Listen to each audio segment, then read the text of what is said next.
મારું નામ પરમાર જયદીપ. દર બીજે મતલબ ગામમાંથી રણુજા માટે પ્રવાસ લઈ જવામાં આવતો હતો. આગળ પણ લઈ ગયા હતા અને આ ટાઈમ પણ ફરીવાર એકવાર લઈ ગયા, જે અત્યારે બનાવ બન્યો છે. તો આ લોકો રામદેવરા દર્શન માટે ગયેલા હતા. ટોટલ 47 પેસેન્જર હતા ગાડીની અંદર. ત્યાંથી દર્શન કરી ત્યાંથી રિટર્ન આવતી ટાઈમે જોધપુર જોડે ઓવરલોડ ભરેલી એક કન્ટેનરની ગાડી જે સામેથી ઠોકેલી છે, જેથી 4 જણના મોત થયેલા છે અને 14 જણ અત્યારે હોસ્પિટલની અંદર છે. જો મેજર ઇન્જરી છે, વધારે નથી.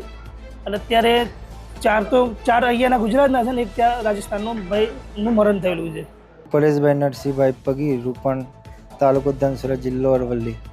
શું થયું હતું, ક્યાં જતા હતા અને કેવી જતા હતા? અમે બીચ ભરવા માટે રણુજા જિલ્લા હતા અને રિટર્ન 170 કિલોમીટર આ બાજુ જોધપુર રોડ ઉપર પથ્થરની ભરેલી ટંકર હતી, ગાડી મોટી ઓવરલોડ.